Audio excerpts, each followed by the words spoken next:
d'autres, c'est de nous dégager, de nous déprendre des évidences des langues indo-européennes. Voilà. Alors je pense que là, Humboldt a vu très clair, et je voudrais vous lire un petit passage, enfin vous commenter. Je vous ai dit qu'il rend hommage aux missionnaires. Voilà. Donc les missionnaires, les jésuites en particulier, donc évidemment pour leur travail pastoral, donc ont constitué des lexiques, des langues, etc. Mais alors, Humboldt constate à propos d'une grammaire japonaise que le brave père en question cherche à adapter sa grammaire à la grammaire latine. Et il dit il faut toujours séparer soigneusement la manière dont telle ou telle forme grammaticale se trouve réellement dans la langue et celle dont elle est représentée par l'auteur.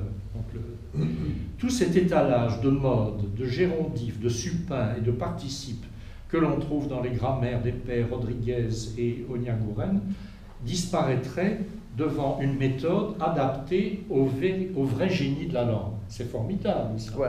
Mais ça veut dire qu'il y a un travail enfin, il faut se casser la tête, évidemment, hein, pour donc essayer de comprendre de l'intérieur les grammaires. Alors il y a tout un parcours chez Humboldt qui commence par des considérations peut-être un peu naïves, enfin, mais qu'il a lui-même dépassé, bon, la supériorité du sanskrit, du grec, etc. Et alors il y a il donne une conférence à l'Académie sur le chinois, il y a une réponse de Abel Bérémusa, et donc Humboldt rectifie donc sa première conception. Mais je trouve que de toute façon, c'est une sorte de tâche infinie, évidemment, que moi j'appelle, j'ai donné un nom à ça, la quête des universaux. Hein, donc petite allusion à la querelle des universaux. Mais quête des universaux dans la mesure où nous sommes à la recherche de l'universel, mais dont nous supposons qu'il existe. Mais ça suppose que nous nous dégagions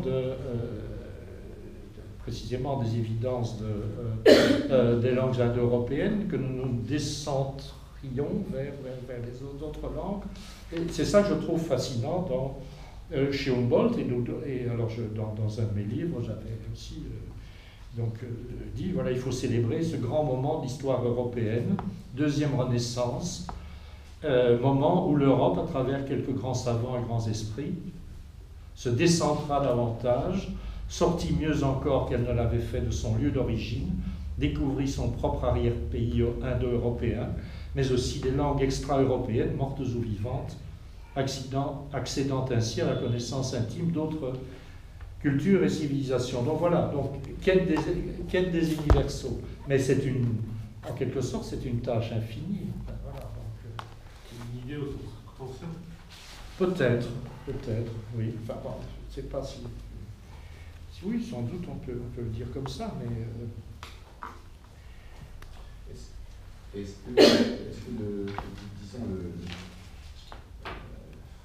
l'exposition de ce problème de l'origine comme problème impossible pas de pair avec des considérations sur des limites de la connaissance possible, de ce qui fait que les langues se transforment et comment elles se transforment? Est-ce qu'il y a, en général, si on pousse bien à bout le discours sur l'origine des langues et le caractère profondément fantasmatique de la question, et sa nécessité en même temps, en général, on transpose ça au recommencement perpétuel de chaque langue. Parce qu'il y a toutes sortes de circonstances évoquées par Humboldt dans le problème de l'origine des langues qui se retrouvent de la même façon dans le roulement quotidien des langues. Comme disait Saussure, on parle latin et à force de parler latin, on parle, je sais pas, français, italien, etc. Donc ça glisse doucement et c'est hors de notre conscience dans une partie des cas seulement. Ce qui fait qu'il y a place pour un certain type de connaissances, mais limitées. Voilà.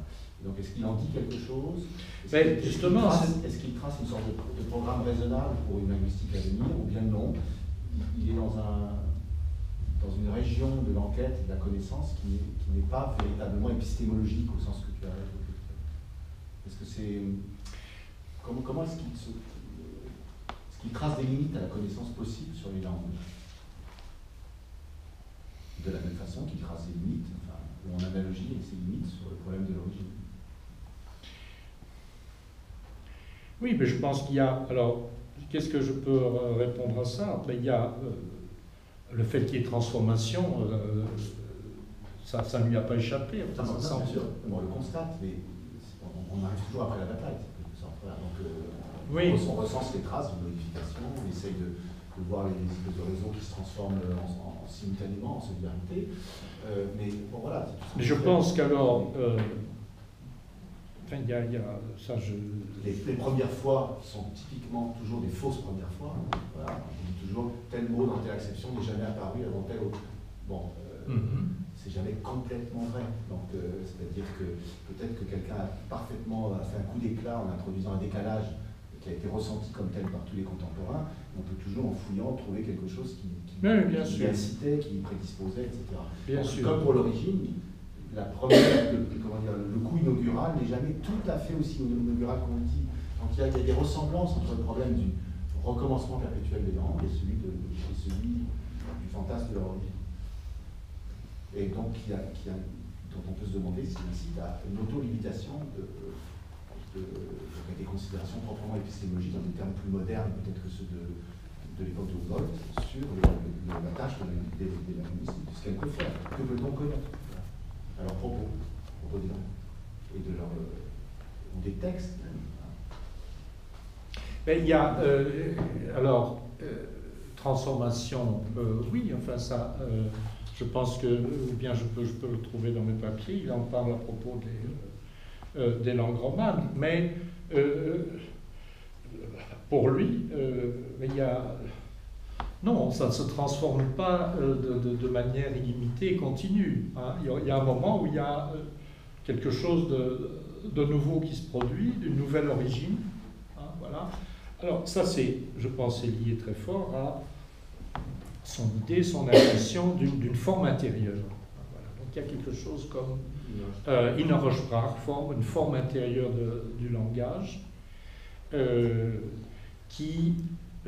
donc selon lui, et je pense que c'est ça qui le fascine, qu'il admire en particulier à propos de la langue basque, c'est une langue qui, toutes les langues comme toutes les cultures sont exposées à des influences, elles reçoivent des influences, évidemment, ça on ne peut pas le nier. Bon, là on ne parle pas de transformation par la parole, hein, mais enfin il y a des transformations qui sont liées aussi au contact, etc. Alors, il en est conscient, mais je pense que pour lui, il y a quelque chose comme une forme intérieure. Alors, autre langue qui l'a intéressé, fasciné, on peut d'ailleurs se demander pourquoi, ou plutôt je peux vous expliquer pourquoi, c'est précisément cette langue, le kavi. Voilà. Bon, alors, qui connaît cette langue, qui a entendu parler de cette langue? C'était une langue... morte, enfin une langue sacrée parlée, je pense, sur l'île de Java. Et pourquoi est-ce que Humboldt s'intéresse à cette langue et a même écrit une grammaire de cette langue? Donc tout ce long texte n'est qu'une introduction à un ouvrage sur la langue kavi. Si j'ai bien compris, il est en débat, en discussion avec, je pense que c'est Bob, hein, si quelqu'un de... Voilà. Le débat, la question, c'était est-ce que cette langue peut être rattachée à la famille indo-européenne ou pas?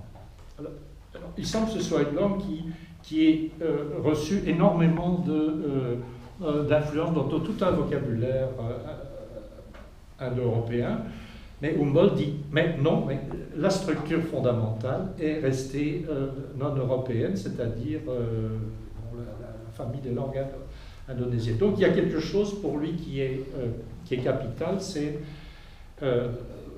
une forme intérieure qui existe, qui perdure, voilà. Je pense que donc je ne sais pas si ça répond directement à votre question, mais ça permet de préciser en tout cas, je pense.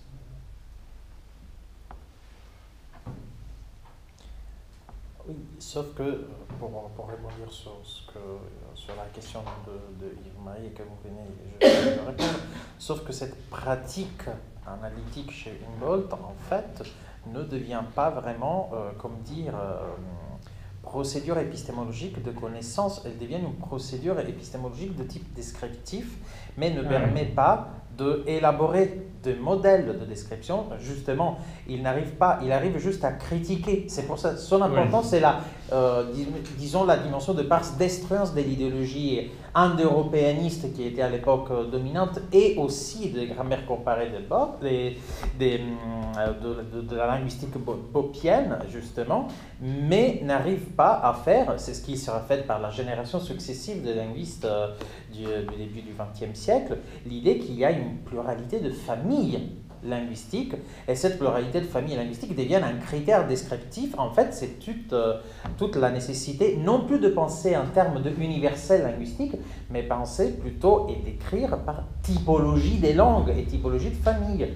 Donc, et c'est la naissance de la typologie comme pratique épistémologique descriptive qui nous permet justement, pour répondre à Yves-Marie, d'obtenir en termes de description et connaissance quelque chose de plus factuel, et qui nous permet aussi d'avoir des critères de comparaison. Parce qu'un Humboldt, justement, pour des raisons historiques, manquait. Il est juste un moment de passage dans l'histoire des théories linguistiques, mais non pas d'accomplissement, disons. Mais ce qui est intéressant, c'est que, juste pour ajouter un autre petit commentaire, parce que c'est la question d'origine de langue qui personnellement m'intéresse, c'est que dans les années 90, disons, le débat sur l'origine des langues revienne avec la vague cognitiviste. Ça suffirait de penser à Rühlen et son... oui, on est replongé dans le XXe siècle. Voilà. Excusez-moi, j'étais encore au XVIIIe siècle. Oui, non, si on revient il y a 1994, cet ouvrage de Matthew Rühlen, c'est un linguiste chomskien qui évoque une sorte de paternité humboldtienne, mais c'est très intéressant parce que c'est tout le contraire. Il continue à rechercher des universaux, au sens chomskien, prétendument repérables dans des traces paléontologiques qui nous attesteraient un fantasme de l'origine du langage. Mais c'est pour dire que c'est un fantasme qui résiste encore aujourd'hui, notamment dans les courants post-chomskiennes très fortes. C'est ça. Ah oui, c'est intéressant. Oui.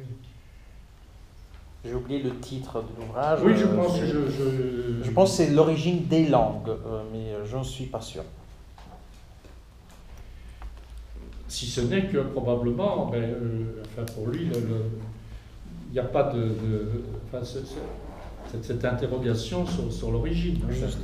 Il y a un schéma cognitif qui explique tout, si je comprends bien.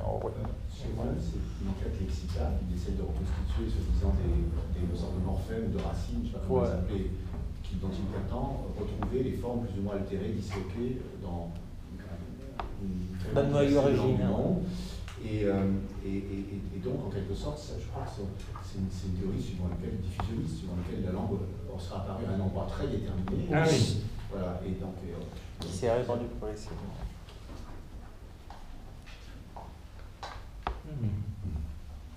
Mais sinon, typologie, c'est un complément d'information, c'est très connu, je pense. Il avait introduit une typologie qui a été critiquée aussi avec langue flexionnelle, langue agglutinante. Alors lui-même a révisé son propre schéma. Mais je ne sais pas très bien si c'est actuel ou pas actuel. Enfin, il y a la question de la typologie. Il la pose, c'est ça. Oui. Et d'ailleurs, précisément, notamment dans le dialogue avec Abel Rémusat, il est amené à réviser, à préciser son modèle. Donc la question de la typologie est présente. Posée. Est-ce qu'il y a d'autres questions, remarques, objections, observations? Bon, merci beaucoup à Jacques-Olivier.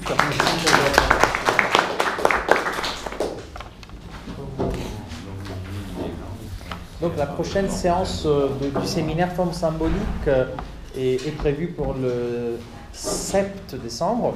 Et nous écouterons Sandra Logier qui viendra faire un exposé, viendra parler. Je n'ai pas les titres avec moi parce que Jean a oublié de m'envoyer, donc de Copenhague. Mais véritablement, ça portera sur le concept de forme de vie et d'espace public, je pense.